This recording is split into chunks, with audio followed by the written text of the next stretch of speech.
जय गुरुदेव। बोल बेटा।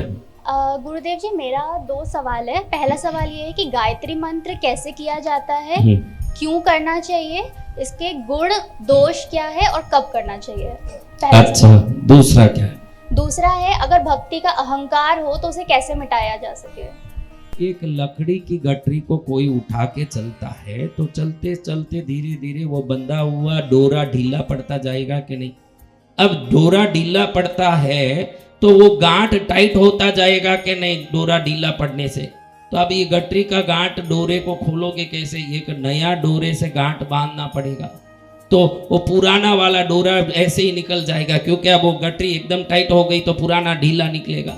संसारिक अहंकार को निकालने के लिए भक्ति करते हैं तो ये नया डोरा भक्ति का अहंकार उत्पन्न करता है, और भक्ति को प्रभु के चरण में समर्पित करके गुह्याति गुह्याम गोप्त्रित्वम गुह्यानमस्मत् कृतम भक्तिम सिद्धिर्भवतु मे मय्या तत्प्रसादात् परमेश्वरी, ऐसे बोल के की हुई समस्त भक्ति को भगवती के बाएं हाथ में समर्पित कर दोगी तो वो अहंकार भी भगवती को ही समर्पित हो जाएगा ना, तुम पूर्ण रूप से निरंकारी हो जाओगी। दूसरी बात का ये जवाब है कि हमारी भक्ति देवी को या देव को जिनको कर रहे हैं उनको समर्पित कर देना चाहिए जल लेके, जितनी भक्ति की, और समर्पित करते जाएं तो फिर वो हमारा रहा ही नहीं तो उस पर अहंकार भी नहीं रहता। शास्त्र में यही प्रमाण है।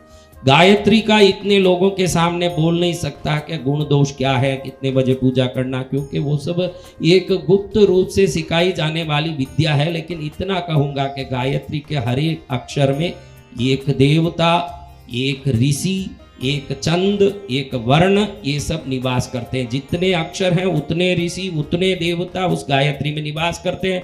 और गायत्री सौर मंडल के सर्वोत्तम शक्ति है, जिसका ध्यान करने से पापों का नाश होता है, प्रज्ञा जागृत होती है, आत्म साक्षात्कार होता है। मनुष्य जन्म लिया, उसको सार्थक करना हो तो गायत्री का जप करना चाहिए, बस इतना ही। वो बाहर नहीं बोल सकते बेटा सबके सामने। अम्मा के जन्म में कोटि कोटि वंदन।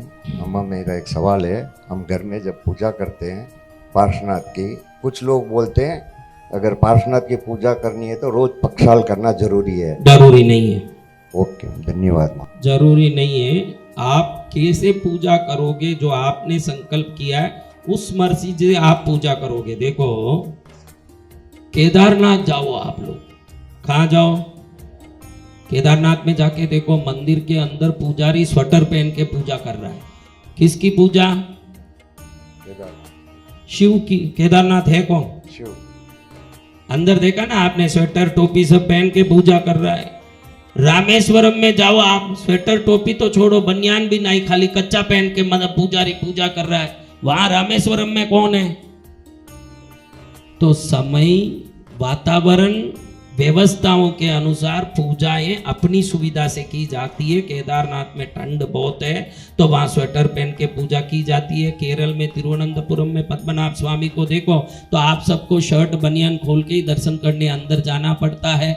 यानी भगवान आपके हैं, आप उनकी पूजा कर रहे हो, यही बड़ी बात है। तो आप अपनी व्यवस्था से कर सकते हो। दुनिया वाला कौन होता है आपको बोलने के लिए? आपके भगवान है, आपकी व्यवस्था से करो। ना करने वाले से करने वाला सदा बेहतर होता है। Something is better than nothing. तो जितना आप कर रहे हो आप सौभाग्यशाली हो, किसी के बातों में मत जाओ। आपके घर के पार्श्वनाथ किसके हैं? हमारे, उनकी आपकी मर्जी से करो, किसी के सुनने की जरूरत नहीं। जिसने जितनी व्यवस्था, देखो मेरे पास सोने की कटोरी होगी, मैं सोने की कटोरी में हलवा चढ़ाऊंगा माँ को। आपके पास चांदी की है, चढ़ाओ, नहीं है तो मिट्टी में चढ़ाओ। दूसरों को देखेंगे तो हमारा कल्याण होगा क्या?